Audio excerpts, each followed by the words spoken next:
Itzhak Ben-Tov morreu depois de começar a tornar públicos seus descobrimentos e em circunstâncias pouco comuns, pouco antes de se reunir com cientistas japoneses na Califórnia. Algum tempo depois, a CIA pegou fragmentos de sua pesquisa e os utilizou para desenvolver seus programas secretos durante anos, que só foram desclassificados em 2003. E algo interessante que poucos sabem é que sua esposa, Myrtala Ben-Tov, manteve vivo seu legado divulgando essas informações. E com grande clareza e eloquência, ela continuou explicando o que Itzhak mal tinha conseguido mostrar. Que a evolução da consciência já está em andamento e que nosso corpo e mente são uma antena viva e que a realidade em que vivemos é como um holograma. E que, através de técnicas de meditação e práticas relacionadas à Kundalini, o ser humano é capaz de se conectar e acessar frequências mais amplas da realidade. Então preste muita atenção porque você tem diante de si, de verdade, uma informação muito poderosa. Seu nome completo se pronunciava Itzhak Ben-Tov, mas para a maioria das pessoas ele era conhecido simplesmente como Ben. Ben costumava começar suas palestras dizendo: "Agora vamos falar de tudo, desde o átomo até o cosmos, desde a condição humana até a divindade e nada menos." E ele falava sobre a natureza da realidade, nosso lugar nela, seu próprio modelo do universo e suas experiências pessoais em estados expandidos de consciência. E no final, a última pergunta: quem está dirigindo esse espetáculo? Ben tinha um enorme senso de humor e a capacidade de explicar ideias muito complexas de uma forma muito simples e compreensível, e ainda ilustrou seus 2 livros com desenhos próprios, quase como se fossem uma caricatura. Niels Bohr disse que há coisas tão sérias que só se pode rir delas. Ben se chamava a si mesmo de um homem prático, um encanador.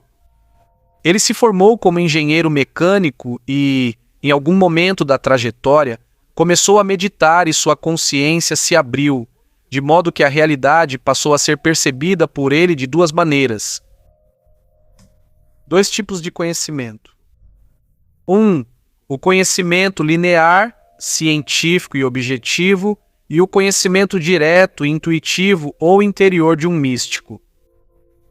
E a combinação de ambos lhe deu uma perspectiva única e muito incomum sobre a natureza da realidade.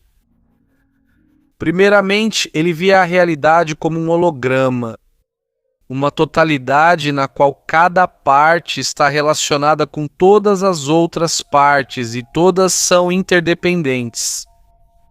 E ele percebia esse holograma como sendo de natureza vibratória. Em outras palavras, como ele dizia, é uma realidade de ligar e desligar e nós estamos aqui apenas em tempo parcial. É um campo oscilante. E pode parecer para nós como uma realidade contínua, enquanto, na verdade, é como um filme composto por uma série de quadros separados. Ele via a realidade como um todo, como a própria consciência. A consciência em um estado de evolução e se desdobrando para se conhecer. E não há nada fora dela. De modo que a realidade física, o mundo manifesto, é apenas outra expressão dessa realidade, que é a consciência ou a própria existência consciente de si mesma. E a matéria é então outra expressão da consciência em diferentes níveis de evolução. Então podemos ver a realidade como composta por um número incontável de níveis de realidade. E cada nível tem seu correspondente nível de consciência. A realidade é percebida por quem a experimenta somente no nível de evolução do seu próprio sistema nervoso. O mecanismo no corpo físico que percebe a realidade é o próprio sistema nervoso. E como engenheiro biomédico, foi nisso que Ben se especializou. em estudar os efeitos que as mudanças de consciência produzem na fisiologia. E devo dizer que Ben, toda vez que falava sobre esses temas, nunca afirmava que isso fosse um ensinamento definitivo. Ele apresentava isso como um modelo de trabalho e dizia: falo a partir do meu nível atual de ignorância, porque a ignorância cresce exponencialmente. Quanto mais perguntas você faz e mais respostas obtém, mais perguntas aparecem. É um processo sem fim de expansão da consciência. E para Ben, a realidade se revelava em forma de estruturas, porque ele estava acostumado a trabalhar com mecanismos. Para outra pessoa, com diferentes antecedentes, com diferentes perspectivas, a realidade poderia se revelar em forma de metáforas poéticas, por exemplo, ou em vibrações de diferentes sons, como aconteceria com um músico. Então, todos nós somos como flocos de neve, semelhantes, mas diferentes. Ben projetou instrumentos para estudar as mudanças fisiológicas que ocorrem no corpo quando certa energia sobe pela coluna. No Oriente é chamada de Kundalini ou a serpente enrolada. Essa energia sobe pela coluna e desperta energias no corpo que permitem que a percepção se expanda. E o cérebro então funciona em um nível diferente. A isso ele chamou de seu modelo de Kundalini. Ben via a realidade sendo impulsionada pela força da evolução em direção ao infinito, enquanto a consciência se desdobra a si mesma.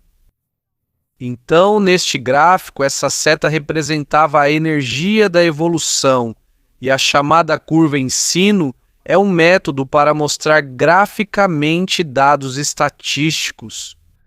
Se o pico dessa curva representa o nível médio de consciência da humanidade atualmente, e a extremidade inferior representa os níveis mais baixos de consciência, ao que ele chamava de tipos mafiosos ou gorilas. Então, a extremidade I. Falamos, contém as células Benji e I. Agora, à medida que a evolução avança muitos anos no futuro, essa curva vai se deslocar. A consciência média estará onde hoje está a avançada e a mais baixa estará onde hoje está a média. E a consciência mais elevada daquela época será algo que mal podemos imaginar.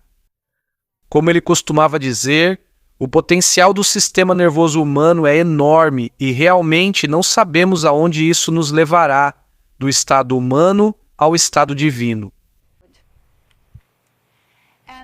Agora, este gráfico mostra um experimento que Ben fez com um sujeito sentado em uma cadeira que estava equipada com um dispositivo chamado balistógrafo. E um balistógrafo é um aparelho que registra microvibrações do corpo. Então, a curva grande que você vê aqui reflete o movimento da respiração. E depois, essas linhas aqui, as linhas pequenas sobrepostas, indicam os batimentos do coração. Agora, na parte inferior do gráfico, mostra o mesmo indivíduo, mas em um estado de meditação profunda, ou seja, em profundo relaxamento. E veja o que acontece. A respiração praticamente desaparece e se transforma em uma linha reta. E o que antes era um padrão irregular dos batimentos, agora se transforma em um padrão ondulado uniforme. E do ponto de vista de um engenheiro, Ben disse: isso é um efeito de harmonização de todas as frequências dentro do corpo, que agora ressoa como um instrumento afinado. E ele desenvolveu o que chamou de modelo da síndrome Kundalini. Em outras palavras, quando essa energia na coluna sobe, ocorre a harmonização e a vibração se transforma em uma onda de 7 ciclos por segundo ou 7 Hz, em contraste com o padrão irregular normal. E como engenheiro, ele via o corpo em termos de sistemas vibratórios ou osciladores. E neste caso ele identificava 5. O primeiro, o sistema coração-aorta. O segundo é o sistema cerebral. O terceiro, que era uma cavidade no cérebro cheia de líquido no ventrículo. O número 4, o córtex sensorial do cérebro. E finalmente o quinto, tudo isso gerando um campo eletromagnético ao redor da cabeça. Um sistema que entra em harmonia consigo mesmo se torna mais poderoso que os outros e, como dizia Ben, arrasta ou sincroniza os sistemas que estão fora de harmonia. Uma vez que um oscilador entra em ressonância, desencadeia os outros como um efeito dominó. Então, quando o coração bombeia sangue através da aorta, que ele chamava de o maior tubo do corpo, o impacto sacode o corpo gerando vibração, e ao chegar à bifurcação para as pernas, uma onda é refletida, e quando o próximo pulso desce, ambas as ondas colidem, criando uma disrupção. Mas quando a vibração harmônica de 7 Hz é estabelecida, o coração e os pulmões começam a se comunicar entre si e trabalham em harmonia. Um pulso desce e espera a reflexão subir, ambos sobem juntos e não há mais choques. Então o corpo lhe entra em ressonância, desencadeando o próximo oscilador, que é o cérebro. E olhando para a cabeça novamente, do ponto de vista da engenharia, Ben dizia que é como uma caixa rígida que repousa sobre uma coluna flexível. E o que acontece é que, à medida que o cérebro sobe e desce, o crânio vibra. E o cérebro, que é uma substância gelatinosa e que está flutuando no líquido cérebro-espinhal, então toda vez que o corpo se move, o cérebro bate no crânio e se move de cima para baixo, criando ondas dentro dele. O cérebro, ela tem uma característica chamada piezoelétrica, o que significa que quando é estimulado mecanicamente, desenvolve um campo eletromagnético ao seu redor, que é este campo aqui. Então, esse é o segundo oscilador que, por sua vez, desencadeia o terceiro, que é essa cavidade cheia de fluido chamada ventrículo cerebral. E devido a essa vibração regular de 7 ciclos por segundo, estabelece-se uma onda estacionária no ventrículo, que novamente cria uma frequência muito harmônica. E isso, por sua vez, ativa o córtex sensorial. Esta é uma seção transversal do cérebro e esta é uma seção transversal do terceiro ventrículo cheio de líquido. Acima do terceiro ventrículo há uma superfície em forma de tambor com fibras nervosas que a atravessam e conectam os hemisférios cerebrais direito e esquerdo. E isso é muito importante porque quando o líquido vibra de forma harmoniosa, ativa essas fibras nervosas e harmoniza os 2 hemisférios cerebrais. E sabemos que a consciência se expande quando ocorre a sincronização do funcionamento de ambos os hemisférios. E então se estabelece certa corrente no córtex sensorial no lobo do cérebro. E como eu disse antes, tudo isso resulta em um campo eletromagnético ao redor da cabeça, de modo que a cabeça se torna uma antena capaz de enviar e receber informações que de outra forma não poderia. E nesse estado, a percepção superior se torna possível. E essa foi a teoria de Venn, que através do mecanismo da Kundalini e do estado de ressonância do corpo, percepções superiores se tornam acessíveis. E como bem dizia, é possível acelerar o processo evolutivo. Mas todos nós estamos nessa esteira rolante, e a natureza nos leva junto e vamos chegar lá, da condição humana à divindade, gostemos ou não. Então, à medida que essa corrente de energia continua, ela começa nos dedos dos pés e sobe ao redor do corpo. Abre certos centros energéticos conhecidos como chakras e, eventualmente, a corrente gira e gira. Sua função é limpar o corpo do estresse para que você possa perceber realidades superiores. E se houver um bloqueio em algum ponto, a corrente continua empurrando até desobstruí-lo, e isso pode causar grande desconforto em algumas pessoas que não entendem o mecanismo. Ben quis informar a comunidade médica, especialmente a comunidade psiquiátrica, sobre esse fenômeno, para que certos sintomas não fossem mal diagnosticados, como às vezes acontece, como esquizofrenia ou alguma doença física, quando na verdade não são. E claro, esse mecanismo e esses fenômenos já eram conhecidos na antiguidade. E esse faraó afirma que seu símbolo de status é que sua Kundalini ascendeu até o centro de sua testa. E nessa pintura isso está sendo expresso. De novo, tudo está codificado nesses padrões gráficos. Aqui está dizendo: minha Kundalini alcançou esse nível e até foi muito além do que a dos faraós. Então esse conhecimento realmente era bastante universal. Agora continuaremos e veremos a maneira como Ben percebia a realidade. Porque o que é que nos dá a nossa realidade? Ele descreveu isso em seu livro intitulado A Espreita do Pêndulo Selvagem, a Mecânica da Consciência. E mais adiante vou falar por que ele usou o pêndulo como símbolo do que estava explicando. Estamos lidando com duas realidades. Uma é esta realidade física e sólida, aquela que nos deixa hematomas, como ele dizia, quando batemos em alguma coisa. Mas a informação que recebemos sobre ela vem dos nossos sentidos. Essa é a nossa realidade subjetiva. As duas, a objetiva e a subjetiva, nos dão a totalidade do nosso entorno. Então, o que é a realidade física objetiva? Vamos olhar para o átomo. Se ampliarmos o átomo e focarmos no elétron, poderíamos pensar: agora sim encontramos a resposta para o que é a matéria física. Mas ao analisar o elétron, tudo o que encontramos é um campo eletromagnético oscilante. A matéria física não existe de fato. Então pensamos, talvez se olharmos para o núcleo, ele nos dê a resposta. Mas ao nos aproximarmos do núcleo, descobrimos que ele também é apenas um campo eletromagnético oscilante no vazio, porque entre o núcleo e o elétron e fora deles, não há nada além de vazio. O mesmo vazio que preenche o espaço interestelar. E a proporção entre o núcleo e o elétron seria análoga à de uma cabeça de alfinete no meio desta sala. Com algo girando ao seu redor a 9 metros de distância e todo o resto vazio. Então, o que é realmente a matéria física?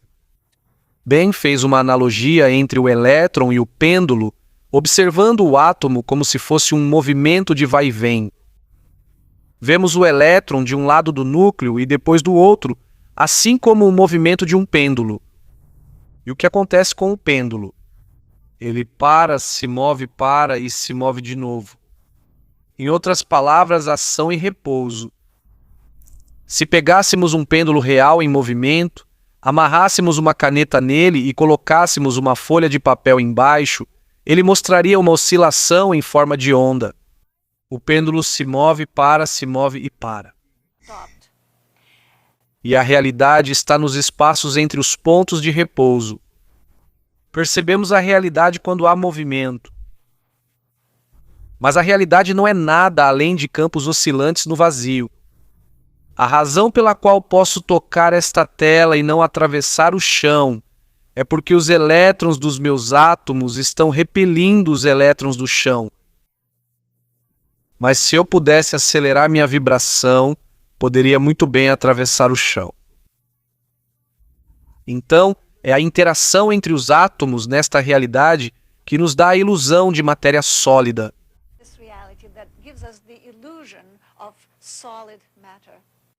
Isaac Bentov afirmava que toda a matéria é energia em vibração e que o corpo humano, especialmente o coração e o cérebro, funcionam como instrumentos que interagem com o campo energético universal. E como Myrtala explica muito bem, ela está nos mostrando que a matéria, aquilo que queremos tocar, ver e sentir como algo denso, na verdade é formada por vibrações. vibrações dentro do espaço. Esse vazio não é a ausência de algo, é a presença de tudo. É o campo onde vibra a consciência que sustenta tudo. Então, a solidez que sentimos não está realmente lá fora. É o resultado de como nossa consciência interpreta essa vibração. Então, como obtemos informações sobre essa realidade física? É através dos nossos sentidos, nossa realidade subjetiva. Vamos ver isso. Como funciona um neurônio? Se este é um neurônio, ele tem uma linha de base quando está em repouso. Quando é estimulada por algo, não importa se é um som alto ou uma luz brilhante, simplesmente diz: estou sendo perturbada. Quanto mais picos houver nessa linha de base, mais intensa é a estimulação. Mas de alguma forma, de alguma maneira, por um milagre da nossa fisiologia, nosso cérebro consegue construir uma realidade a partir desses impulsos elétricos, que simplesmente indicam uma estimulação do sistema nervoso. E mesmo assim percebemos flores, animais, o céu e tantas coisas belas, e sabemos que nossos sentidos são muito limitados. Mas, exemplo, abelhas enxergam luz ultravioleta e cachorros ouvem sons ultrassônicos. Assim, percebemos só parte da realidade. Então percebemos a realidade apenas através de uma fresta. O resto é desconhecido para nós.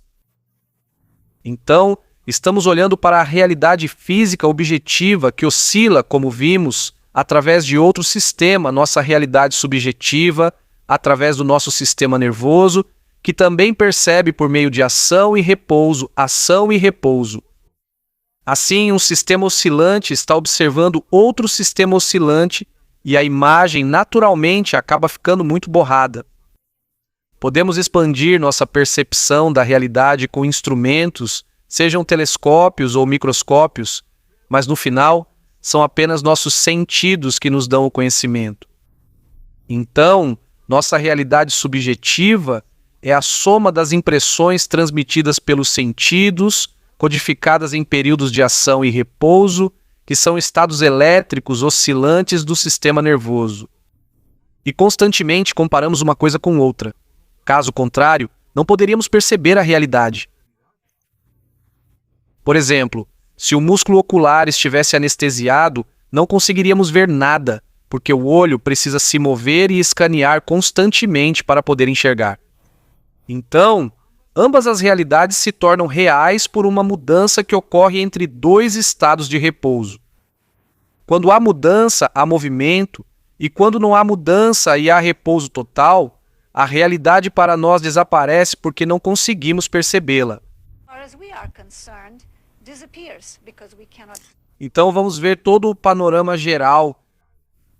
Aqui está este átomo, e ele pode ser representado como essa onda que está em movimento e repouso, e que é análoga ao movimento do pêndulo. Agora vamos considerar uma situação hipotética em que temos, digamos, um fóton vermelho com uma amplitude muito grande e onde os pontos de repouso estão muito separados. E então, vamos pegar outro da mesma unidade de comprimento e vamos aumentar sua frequência. Por exemplo, digamos que é um fóton violeta, e os pontos de repouso estão mais próximos, mas há mais oscilações dentro desse mesmo espaço. E então, vamos acelerá-lo ainda mais, digamos com raios gama ou raios X, e vemos que há ainda mais picos e ondas, e eles ficam cada vez mais próximos uns dos outros. Agora vamos imaginar essa situação hipotética, em que a velocidade ficou mas tão rápida que se tornou infinita, e há uma velocidade infinita. Já não há oscilação, e os pontos de repouso se sobrepõem. E agora obteríamos uma linha reta. Agora, que tipo de estado seria esse? Primeiramente, vemos que isso é um paradoxo, porque a velocidade infinita agora se tornou repouso total. Poderíamos chamá-lo de estado do absoluto, que é a fonte de onde surgem todas as frequências. E também teria o máximo de toda a energia, porque nela está toda a energia, mas tudo está em estado potencial. E quando começa a vibrar, então cria todas essas frequências, essas diferentes frequências que começam a interagir e que criam a nossa realidade. Então, poderíamos resumir dizendo que o absoluto é o ponto onde os extremos se fundem e o estado de repouso implica velocidade infinita e, de fato, se tornam a mesma coisa. E esse estado, o absoluto, é o substrato para toda a realidade que emerge dele. Na física de partículas, existe o princípio da incerteza, que foi formulado por Heisenberg. E isso diz que quando se conhece o momento ou a velocidade de uma partícula, sua posição se torna incognoscível. Quanto mais sabemos de um, menos sabemos do outro. Então, aplicando isso ao pêndulo, o que isso significa? Significa que quando o pêndulo para, antes de inverter sua direção, sabemos sua velocidade, porque é zero, e então ele para de novo e depois ganha velocidade novamente. Então, isso quer dizer que nesses pontos, sua posição se torna incognoscível e, como bem dizia, pode ser encontrada em qualquer lugar do universo. Isso mesmo, ele se torna o universo, porque preenche toda a criação, está em todos os lugares. E baseado nisso, Ben desenvolveu grande parte do seu pensamento. Se esta é a nossa realidade sólida, e como um pêndulo, nós oscilamos e decolamos de vez em quando, tocando esse estado absoluto de repouso total. Mas isso acontece tão rápido que nem sequer percebemos, e voltamos como se nada tivesse acontecido. Mas suponha que pudéssemos expandir esse estado e experimentá-lo conscientemente, e na verdade nós podemos fazer isso. Então é isso que acontece. Aqui está a nossa realidade, e aqui está a outra realidade que agora está expandida. E poderíamos estar conscientes nesse nível, simultaneamente, com esse outro nível, de tal forma que podemos nos beneficiar de ambos. E explorar essa realidade e trazer de volta informações. E isso, de fato, é o que Ben fazia. E as informações das quais falarei daqui em diante foram recebidas nesses estados de consciência expandida. Normalmente, nesses estados de consciência expandida, há uma percepção muito diferente do tempo. As pessoas que saíram desses estados de consciência normalmente dizem que o tempo parou, ou que pelo menos ficou mais lento. Então, o que está acontecendo aqui? E para colocar isso em perspectiva, Ben desenhou este diagrama. Este é o nosso espaço-tempo, e este é o momento presente onde eles se cruzam, o qual vai do passado ao futuro e o eterno momento presente. E podemos projetar 1 segundo, 2 segundos nele e assim por diante. É muito confiável e é mensurável. E podemos pegar trens no horário, chegar ao trabalho pontualmente e assim por diante. No entanto, sobrepostos a isso, existem outros 2 vetores de espaço-tempo, que são nossos espaços-tempos subjetivos.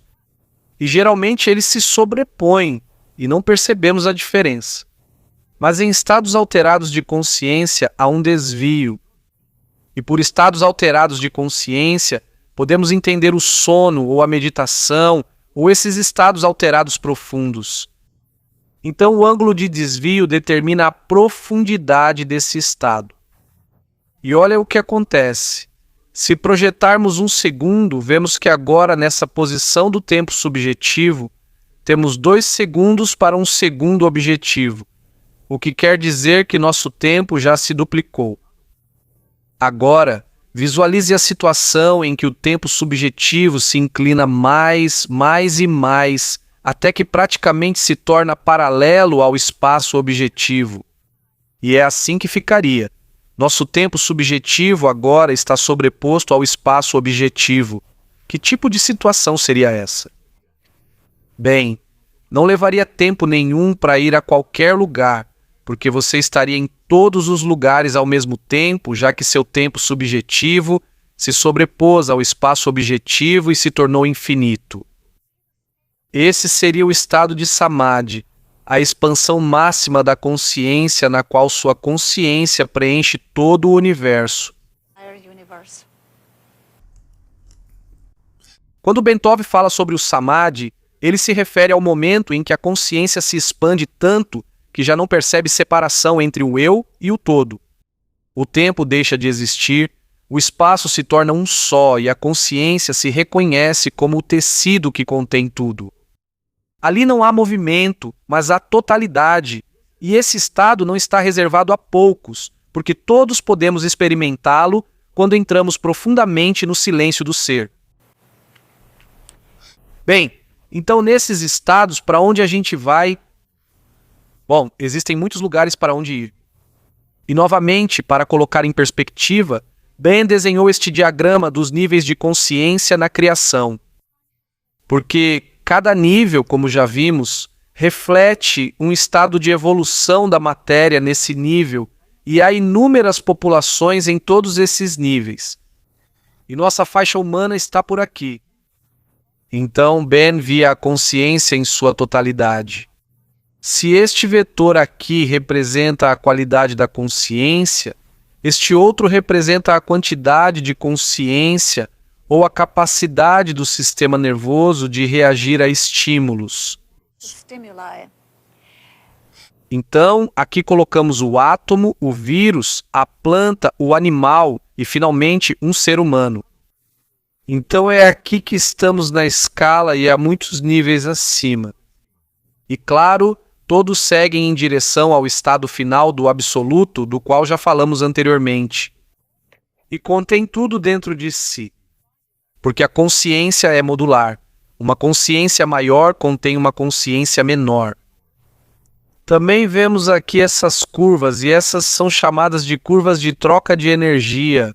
E elas se elevam no centro de cada faixa, o que significa que a interação com o ambiente é maior ali. E eu estou aqui, e você também está aqui, nesta realidade física, porque nossa curva de troca de energia é mais alta aqui neste nível. No entanto, também podemos interagir com realidades vizinhas, embora de forma muito menor. Pero podemos hacerlo. E nosso sistema nervoso é capaz de abranger todos esses níveis, exceto que parece que estamos sintonizados apenas com esta realidade física. É como em um rádio, podemos captar outras estações, mas continuamos ouvindo esta. Porém, depende de nós sintonizar as outras.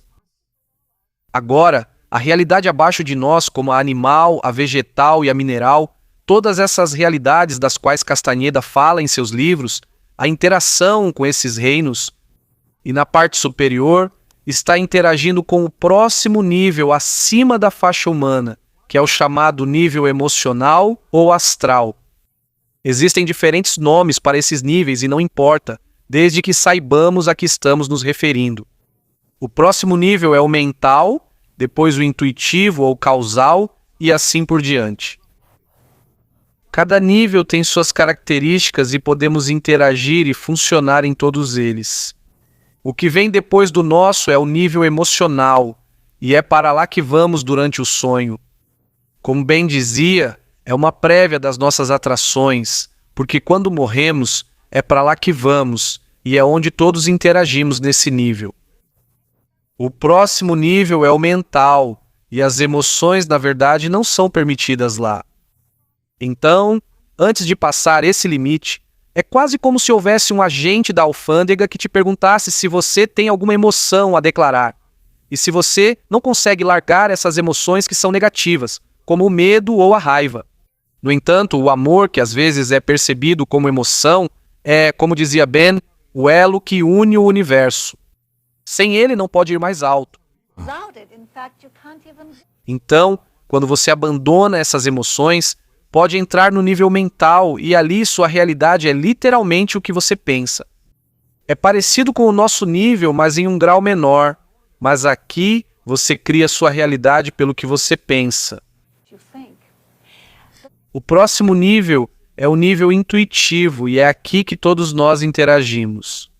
E as pessoas de profissões criativas, particularmente, visitam muito essas áreas e nesse nível captam muitas informações e as trazem para cá. E é esse momento de eureka, de descoberta, por exemplo, de um inventor ou de um artista. É quando de repente surge uma solução ou alguma imagem. É de fato algo que é percebido nesse nível intuitivo. Como você viu antes, nosso tempo se expande em níveis superiores e há muito tempo ali para estudar toda a situação e depois trazê-la para baixo. Ao trazer isso para baixo, surge um lampejo, aquele momento de ahá. Embora, na verdade, você tenha passado muito tempo lá preparando isso. Nosso próximo tema será um princípio muito importante, que é o holograma, que é a base da realidade, a partir dessa perspectiva. E como de costume, Ben tinha alguns diagramas muito interessantes para explicar suas ideias. E ele explicou o holograma em termos de três pequenas pedras sendo jogadas dentro de uma assadeira de pizza cheia de água. E se você deixar cair essas pedrinhas simultaneamente na água, o que acontece? Cada pedrinha anuncia o que está acontecendo com ela. Na verdade, está gritando: socorro, estou me afogando numa assadeira de pizza. Então essas pedrinhas enviam essas pequenas ondas que alcançam cada ponto na superfície dessa água onde elas estão. E cada pedrinha faz isso. Então, se pegarmos agora essa água que resultou em um padrão de pequenas ondas que agora colidem entre si, e que é toda essa informação sobre as pedrinhas, e isso é chamado de padrão de interferência. Em corte transversal ficaria assim. E se você pudesse congelar rapidamente a água, você teria um pedaço de gelo como este, que seria, na verdade, uma fotografia de toda a informação sobre essas pedrinhas. E então você pega o que é conhecido como luz coerente, ou uma luz onde todos os raios têm a mesma frequência, ou seja, uma luz laser. E você a faz passar através desse padrão de interferência. E então aqui você vê as três pedrinhas reconstruídas tridimensionalmente no espaço. Agora, esta é a parte importante do holograma. Toda a informação está contida nesse padrão e cada ponto desse padrão contém essa informação. Porque se por acaso você quebrar esse pedaço de gelo e ficar com um pequeno fragmento dele e fizer a mesma luz passar por esse fragmento, ainda assim você verá suas três pedrinhas. Então, esse método de armazenamento de informação é a forma mais eficiente que a natureza já criou. E Ben acreditava muito e era um grande observador do fenômeno da relação entre o nível micro e o nível macro. E é que, quando a natureza descobre um método que realmente funciona, então ele se repetirá em todos esses diferentes níveis. Veremos mais sobre isso mais adiante. Esta aqui é uma imagem, uma fotografia como você pode ver aqui. São ondas interagindo entre si, criando esse padrão Moiré de ondas, que na verdade seria algo parecido com isso. E aqui, se você fizer essa luz coerente brilhar, o objeto tridimensional é reconstruído.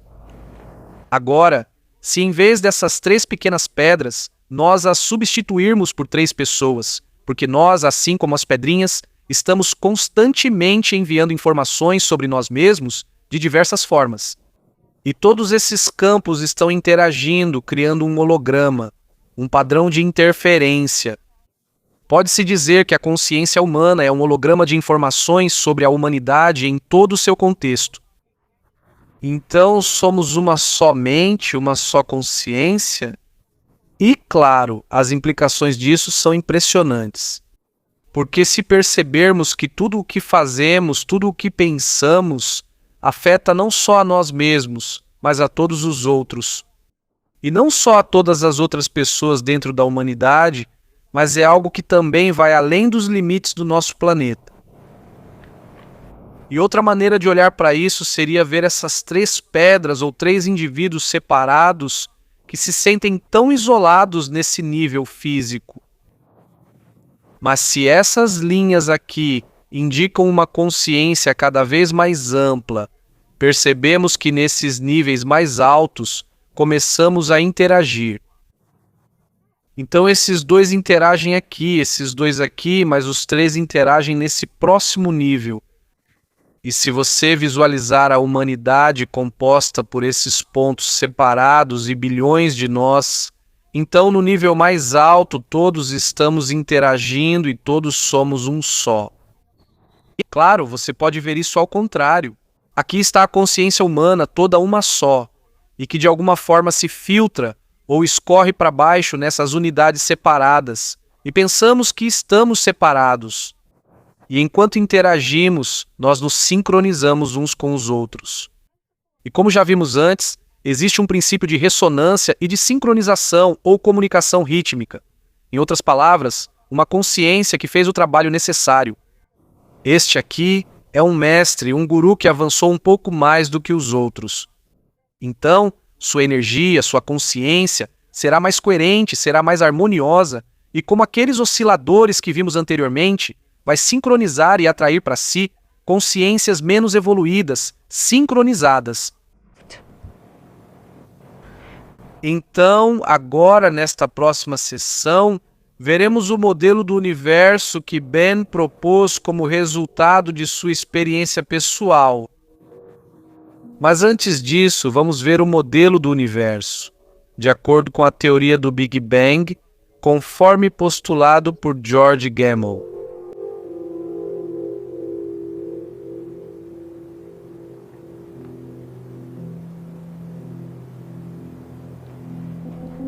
No vazio escuro infinito, toda a energia, todo o espaço-tempo estavam condensados em um ponto. O ovo cósmico e este ovo cósmico. Por uma razão que nunca saberemos, explodiu e explodiu uniformemente em todas as direções, e a energia saiu em forma de luz, radiação, fótons. Gradualmente, formaram-se partículas estáveis como prótons, nêutrons, e começaram a se formar gases. O hélio e o hidrogênio foram formados, e os gases se condensaram em estrelas, com elementos mais pesados se formando em seus núcleos. E as estrelas se condensaram em galáxias, em aglomerados de galáxias espirais e de outros tipos de galáxias. E conforme as estrelas envelheciam, elas se transformavam em gigantes vermelhas e, ao morrer, explodiam, espalhando poeira cósmica por todo o universo. E essa poeira cósmica, que continha elementos mais pesados, voltava a se condensar em nuvens e em novas estrelas e planetas.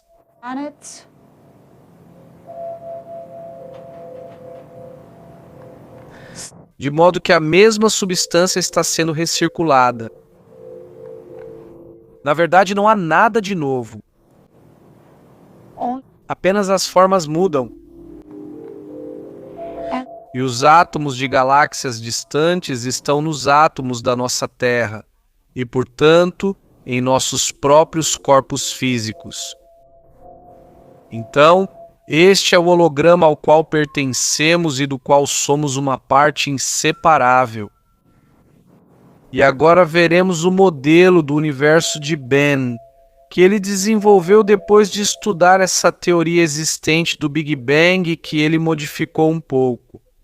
Porque o que ele viu foi um tipo diferente de explosão, uma explosão contínua e moderada. Nos anos 60 foram descobertos novos corpos celestes e eles foram chamados de quasares. Eram galáxias de rádio de tamanho enorme, as galáxias mais antigas, os corpos celestes mais antigos já observados. E muitos deles mostravam um jato emergindo do centro e disparando para fora.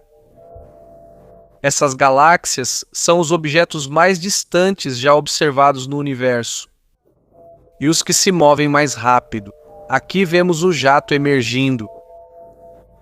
Como mencionei antes, Ben era um grande defensor da analogia do nível micro refletindo o nível macro e se baseava nas evidências produzidas pelos quasares. Produced by the quasars. Ele desenvolveu esse modelo do universo.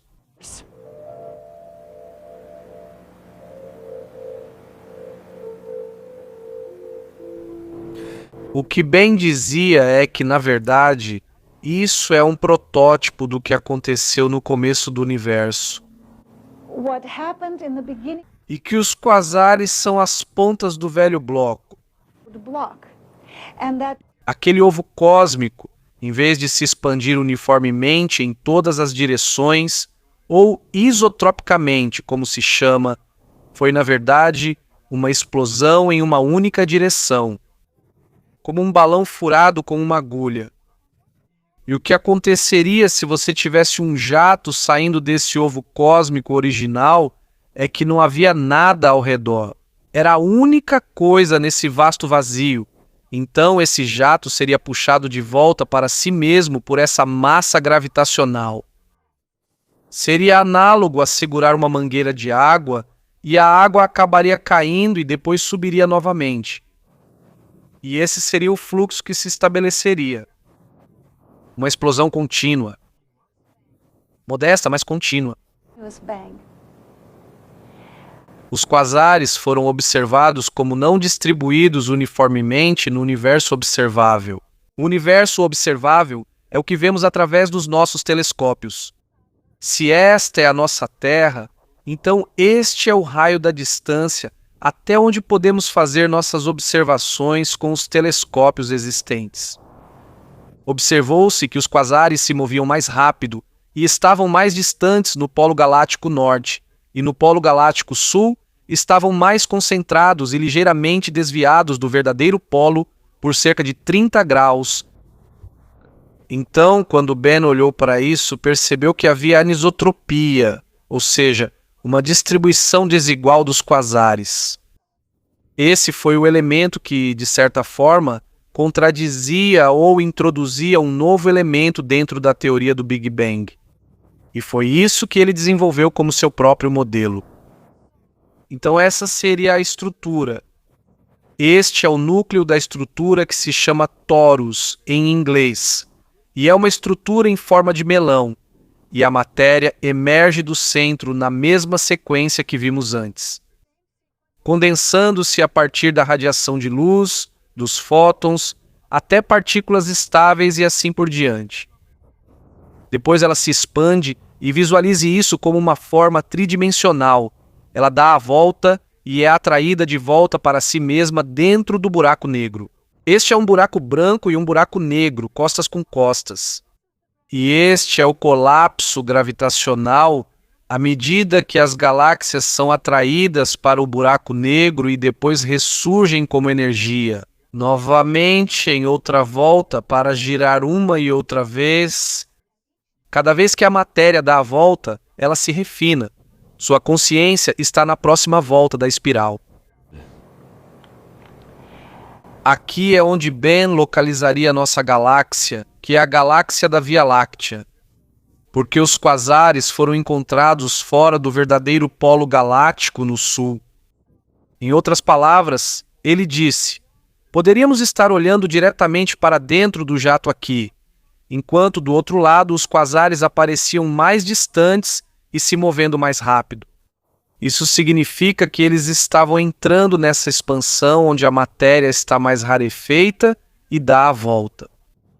Agora, se igualarmos a matéria com a consciência, e como eu disse antes, não existe nada além de consciência, e a matéria é apenas uma forma na qual a consciência aparece.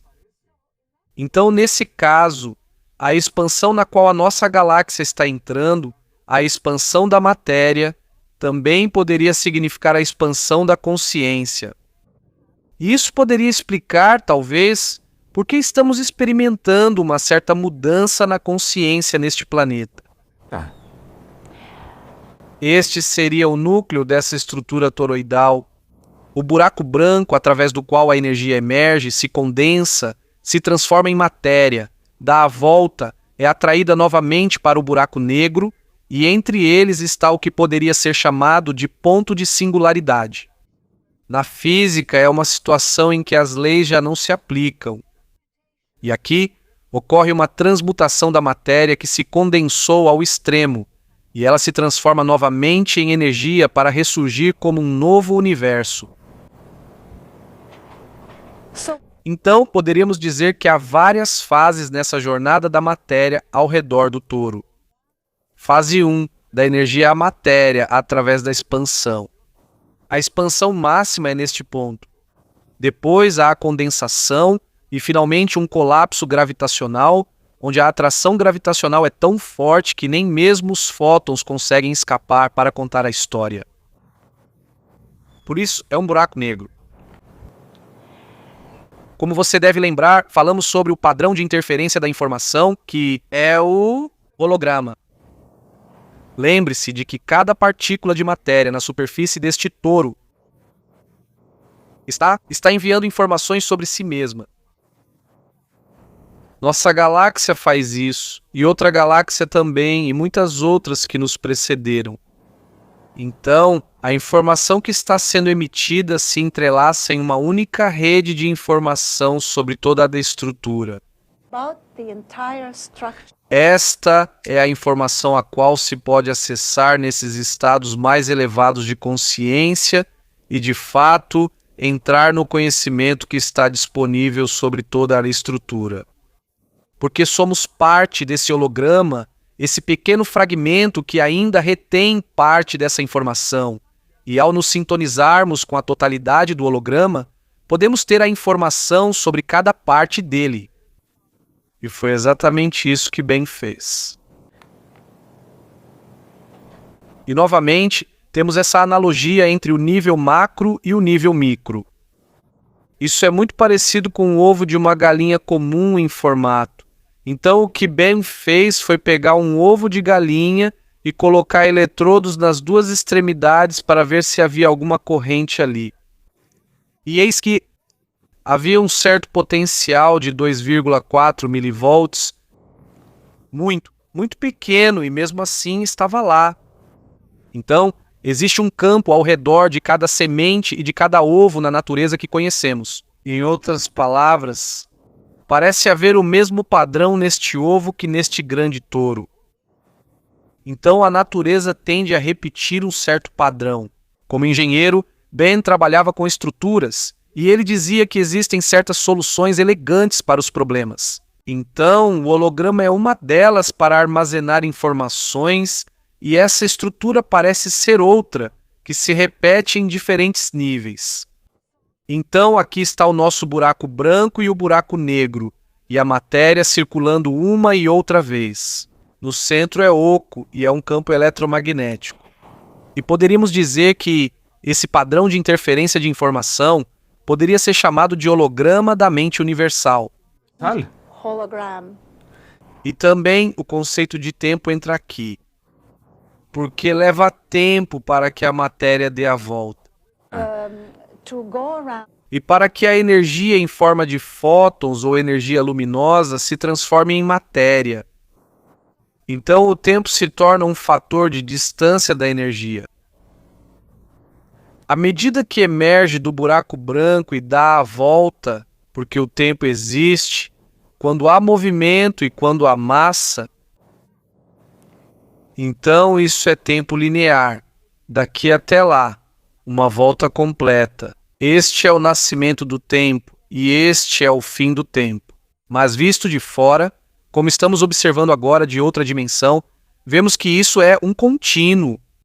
Estamos vendo isso talvez de um ponto de vista eterno, de modo que esse tempo linear é um fenômeno muito limitado dentro do quadro geral das coisas.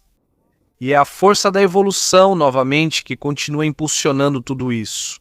driving this along, and E then Ben? used to say, Costumava dizer que o touro é uma coluna de destilação da consciência, que essa estrutura, na verdade, está refinando a consciência, que é equivalente à matéria, à medida que a matéria se recircula através desse buraco negro e desse buraco branco. Existe um campo assim ao redor do corpo, E as diferentes frequências interagem criando nós. E a medicina também está avançando para um novo campo. Uma nova medicina energética ou medicina vibracional. O corpo é visto como um campo de interação de campos eletromagnéticos ou elétricos, e realmente está surgindo uma nova medicina. So now we will Então agora veremos a experiência pessoal de Ben através desses níveis superiores de criação. E esses, ele os descreveu em seu livro, ao qual chamou de um livro cósmico sobre a mecânica da criação. E como eu disse antes, ele via as coisas em termos de estruturas. Então, nessa jornada em direção aos estados expandidos de consciência, é como se você estivesse em um tour guiado. Você pode fazer perguntas e receber respostas. E uma vez que você entende e diz, ok, já entendi, o slide muda, a página vira e te mostram coisas novas. Então ele perguntou, bem, eu já vi esse modelo do universo. Na verdade, ele percebeu isso em um estado expandido, e então começou a decifrar do que se tratava tudo aquilo. Então, tendo visto isso, ele disse, bem, parece uma estrutura limitada. Deve haver algo além disso, eu quero saber. No momento em que a pergunta é feita, sua consciência se encontra nessa vastidão do vazio infinito e o processo lhe é mostrado e explicado. Na imensidão do vazio escuro, uma certa parte é ativada e é ali que a ação vai acontecer. E uma luz descreve certo território. Ele chamou isso de protomatéria. Esta é uma matriz que eventualmente será preenchida com matéria, como o jogo de damas chinesas que vai sendo preenchido com aquelas pequenas bolinhas de gude. those little marbles. E esse campo começa a se polarizar. Como vimos antes, o campo absoluto daquilo que é o vazio, está reconciliando os opostos. Então, os opostos do positivo e do negativo estão juntos, mas começam a se separar, e é como tentar separar ovos mexidos. E a tensão é enorme porque eles realmente não querem se separar, querem voltar a se unir. Mas justamente essa tensão é o que cria a dinâmica da criação manifestada, porque você precisa da polarização para que a ação aconteça. Então, o que acontece depois é isso. À medida que os dois extremos querem se juntar, há finalmente uma atração tremenda e um lado alcança o outro e um som preenche a criação. Actually fills creation. Este é o som, a primeira palavra que cria diferentes frequências de vibração e começa a interagir dentro dessa estrutura, e uma certa corrente se estabelece e começa a circular. E então há um som secundário e uma gota fica no centro. Isso se torna o ponto focal dessa estrutura. E este é o buraco branco e negro que vimos anteriormente. Esta é a consciência cujo corpo é a matéria desse toroide, e é como um carvalho em relação a uma bolota. Este centro aqui, este buraco branco ou negro, é a consciência que tem o plano dessa estrutura e está aprendendo através da interação de suas partes, através de todas as partículas que giram ao redor uma e outra vez e se refinam, e sua consciência se torna cada vez mais elevada a cada volta. E esse ponto cresce no processo, ou seja, ele evolui. E como você chamaria uma consciência que está no comando do universo? O que é uma consciência cujo corpo é o universo? E Ben disse, bem, você chamaria isso de um criador. A creator. E ele não sabia se deveria chamá-lo de ele ou ela. Ele dizia, você não pode dizer que é um presidente do universo, mas é o criador do universo que evolui experimentando seu próprio corpo dessa maneira.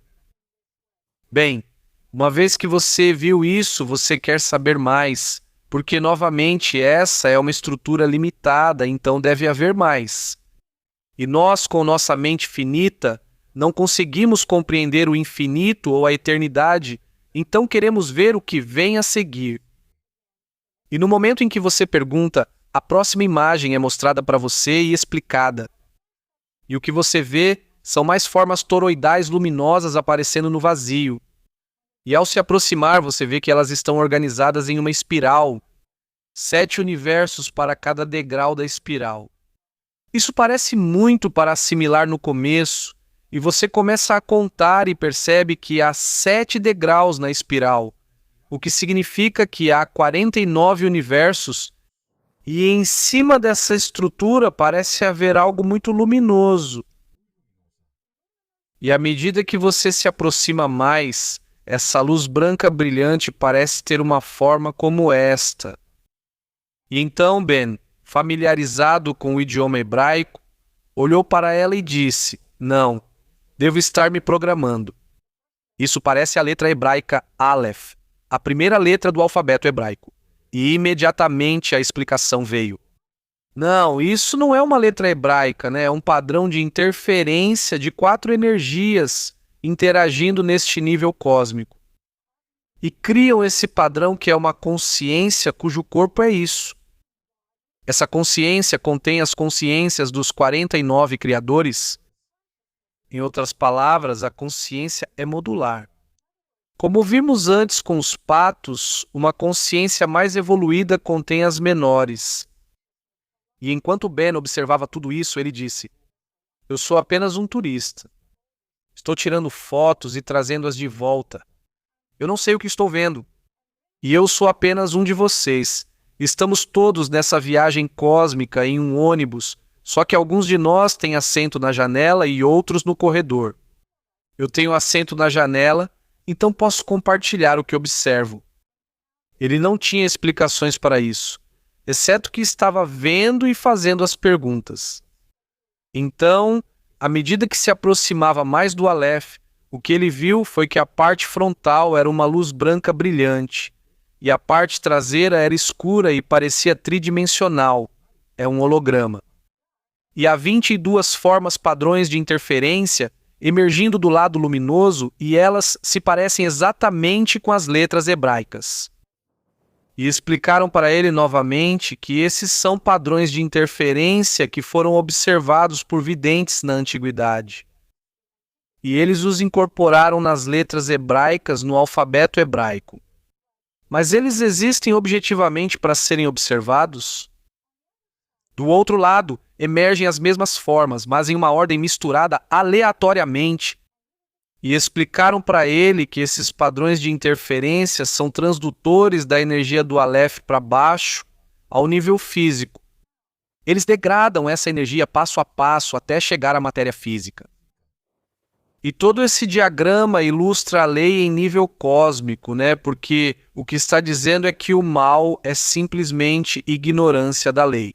Ignorance of the law. The proper A sequência correta desses caracteres é o conhecimento da lei, mas uma ordem misturada é a ignorância da lei, que então se transforma em mal. E qual é a lei? Quando você faz essa pergunta, lhe é mostrada uma abordagem. Esta é a estrutura. O Aleph se decompõe em 3 centros, 3 chakras, cada um com esses padrões de interferência dentro deles que parecem letras hebraicas, e cada letra hebraica tem um valor numérico equivalente. Então tudo é modular e estruturado. Cada centro tem sua própria frequência em termos de cor. O centro do amor já é dourado. O centro da vontade, homem, é azul e o centro da criação é rosa. Quando Ben viu isso, ele percebeu que a luz branca de Aleph, que representa a sabedoria, é uma combinação de todas essas cores. E são frequências ativas nesse nível que criam esses hologramas. Agora, a lei da qual falamos antes, a lei operativa em nível cósmico, é interpretada de uma forma muito engenhosa.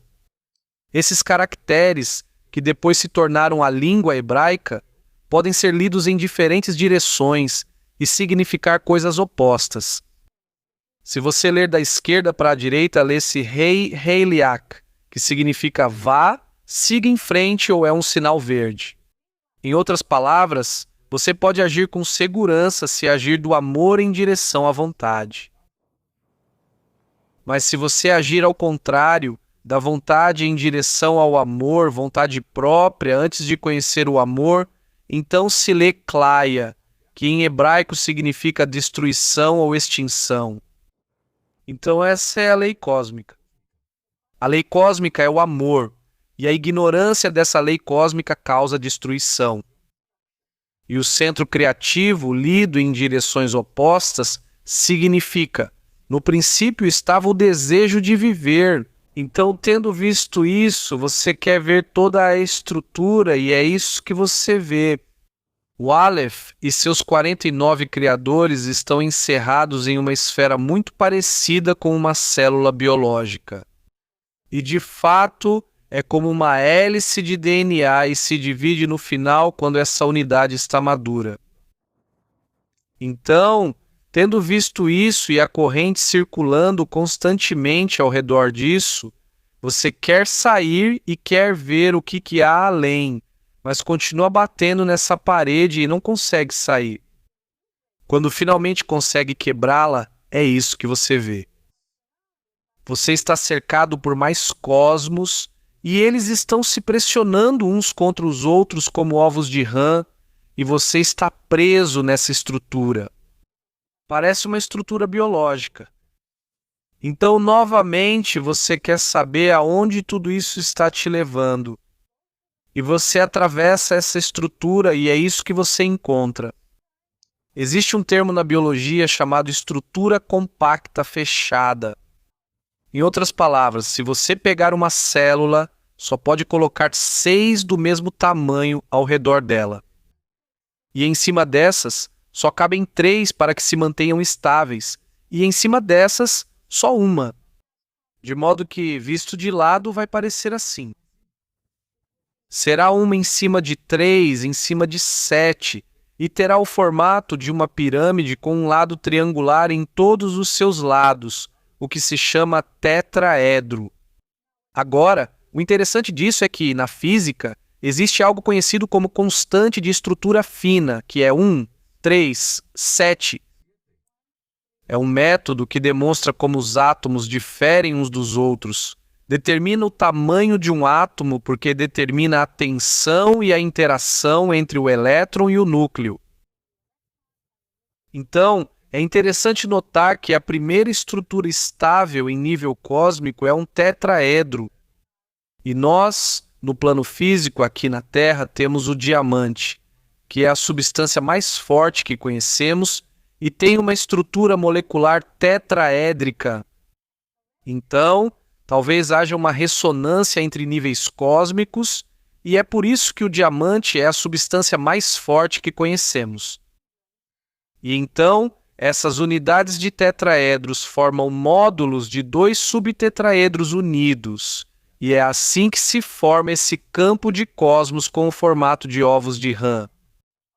Uma vez que você sai dessa sopa de cosmoses, descobre que, por sua vez, eles estão contidos dentro de uma esfera ainda maior, de modo que uma estrutura está dentro da outra.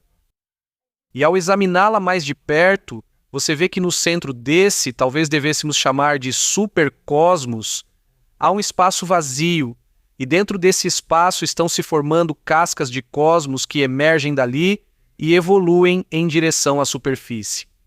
Enquanto os Alephs, a espiral do Aleph, tem todos esses universos na espiral evoluindo em direção ao Aleph. Então aqui os cosmos evoluem em direção à superfície do supercosmos. E os cosmos maduros que emergem no exterior começam a se agrupar e a formar um novo supercosmos. E é como se eles fossem abrindo caminho, empurrando os outros para o lado. E você vê que isso é uma estrutura em crescimento, quase como uma estrutura biológica. Agora, em cada nível dessas estruturas que você percebe, há uma consciência no comando. O Aleph estava no comando do cosmos simples e aqui, no nível dos supercosmos, essa forma aparece. E para que você saiba que é uma consciência com a qual você pode interagir, um rosto ou a semelhança de um rosto aparece e te diz: posso falar com você. E para poder entender o que ele diz, você se funde com ele e começa a compreender um pouco mais desse nível. E aqui quero me desviar um pouco para falar sobre a consciência, porque parece que existem dois tipos de consciência. Uma que é a consciência da própria estrutura e outra que usa essa estrutura como moradia temporária. Se olharmos para nossos próprios corpos e, por exemplo, conversarmos com uma célula do rim e perguntarmos a essa célula: o que você está fazendo aqui? Qual é o seu trabalho? Qual é a sua função? A célula do rim vai nos dizer: eu não sei, eu sou apenas uma pequena célula aqui. Por que não pergunta ao chefe? Agora, quem é o chefe? É a soma total de todas as células do rim. E já é uma consciência com a qual você pode interagir e o rim vai te dizer: bom, eu purifico o sangue, faço isso e faço aquilo. E assim, cada órgão do nosso corpo é a soma total da consciência das células que o compõem. E então, parece haver uma consciência que é a soma total de todas as consciências de todos os órgãos. E você poderia dizer que é talvez uma consciência rudimentar, se é que pode chamá-la assim, do corpo. Essa consciência dirige o corpo quando ele está inconsciente. Em outras palavras, quando a outra consciência está ausente. Quando você dorme, quando está sob anestesia, alguém está controlando o seu corpo. Alguém está respirando, os pulmões sabem o que estão fazendo, o coração continua bombeando sangue. É consciência e está relacionada com a consciência que está temporariamente ausente. Então, o mesmo acontece em cada nível. Existe uma consciência da própria estrutura e outra que usa essa estrutura e que pode entrar e sair. E assim podemos dizer o mesmo sobre a nossa Terra, por exemplo. É um ser consciente e há uma consciência que dirige o planeta. Seu campo eletromagnético, sua temperatura, suas correntes. Y otras cosas, la ecología del planeta. E outras coisas, a ecologia do planeta. E então, deve existir outra consciência que o usa como uma garagem, como Ben costumava dizer, e que pode entrar e sair. É uma consciência muito maior. E isso é verdade para o Sol e para cada nível acima conforme você vai subindo. Então, Ben percebia essas consciências como formas abstratas que apareciam em diferentes níveis, se comunicavam com você e você podia aprender com elas. Vimos isso no nível supercósmico. E então vem o An, a cruz, os dois triângulos, as duas interseções, e depois algo que se parece um pouco com o faraó egípcio, a primeira forma humana que governa o sétimo nível. Havia 7 níveis no total e cada nível era cada vez mais simples, cada vez maior, e compreendia os níveis que estavam abaixo dele. Como eu disse, a consciência é modular. Então, à medida que você atravessa todos esses níveis, finalmente chega a um nível onde todos os níveis estão contidos dentro de uma única esfera, que é a criação manifesta. Tudo o que é visível e invisível, tudo o que já existiu está dentro dela, e ao redor dela está esse vazio escuro e infinito, que é a própria consciência. E à medida que ela vibra, como vimos antes, cria a criação manifesta. Então, quando você se aproxima mais disso, começa a distinguir o que parecem ser discos giratórios cobrindo sua superfície, e ao olhar mais de perto, é isso que você vê. Em vez de discos, você vê que são barras com pequenas formas embaixo, assim como isto, e essas barras giram, essas formas giram e há 3 camadas delas. E a quarta, a camada externa, ela se parece com isso. E você começa a reconhecê-las como formas conhecidas como as letras sânscritas, e depois esta como o símbolo que representa OM, ou consciência cósmica em sânscrito. Então, de novo, eles te explicam quando você pergunta. Não são letras sânscritas, são hologramas, são padrões de interferência ativos nesse nível e foram percebidos pelos antigos videntes e incorporados ao alfabeto sânscrito. Então, enquanto você observa essa criação manifesta, você percebe que deve haver uma consciência que dirige isso, né? A consciência última, e você quer entender como essa estrutura é dirigida. E o que está acontecendo com esses discos giratórios? E te explicam que, à medida que essa célula ou esse ser cresce, vimos que está se expandindo, se desenvolvendo e evoluindo constantemente. Ela se expande em direção ao vazio ao redor, que é pura consciência. De modo que, à medida que se expande em direção a ele, o vazio começa a penetrá-lo, e esses discos giratórios atuam como moduladores do vazio. E ao girar, criam um som, que é a palavra da criação, que então começa a interagir consigo mesma. É um holograma de som ou um holograma de diferentes frequências que começam a criar todo tipo de harmônicos e outros sons adicionais que se desenvolvem a partir dessas interações de diferentes frequências. E assim todo o conjunto está evoluindo para sempre. Então você pergunta, quem é o Deus Supremo que dirige essa estrutura? E no momento em que você pergunta, você se encontra no vazio infinito e de repente uma luz brilhante desce sobre você, tão intensa que você fica cego e você está tremendo, porque agora você percebe que está falando com o Deus Supremo. Da estrutura que você cria, você olha por baixo e percebe que isso é um túnel de luz. Então você entra e começa a subir e vai cada vez mais rápido e, na verdade, começa a tropeçar e continua girando cada vez mais rápido. E então você percebe que está fazendo uma curva em U e no final tem algo lá e você sabe que é isso. Logo você estará diante do Deus da criação manifestado. Quando finalmente você olha, percebe que está olhando para si mesmo, uma cópia carbono de si mesmo. Mas você está ali, sentado, sem lhe dar atenção alguma, e você está perdido, não sabe o que dizer para si mesmo. Como está o clima aí em cima? O que você diz para si mesmo? Então você recorre ao seu velho truque comprovado. Você se funde consigo mesmo, para que ao se fundir possa se conhecer e possa descobrir do que se trata tudo isso. Então você se vira e lentamente recua para dentro de si mesmo, como faz em uma garagem apertada, e quando finalmente consegue, ocorre uma explosão tremenda. E você se torna o vazio, porque você é a consciência que é o vazio. E essa parte de você que nunca tinha ido embora sempre foi o vazio. E aquele observador que estava olhando através dos seus olhos e te guiando por esse percurso de obstáculos para voltar a si mesmo, seu eu superior era o observador que nunca tinha ido embora e que estava vendo você criar toda essa fantasmagoria para si mesmo. Cada um de nós cria a sua própria e é apenas uma jornada de volta para casa para se reencontrar consigo mesmo. E assim, poderíamos dizer que somos os criadores, os produtores e os seguidores da nossa própria realidade, porque somos a própria consciência.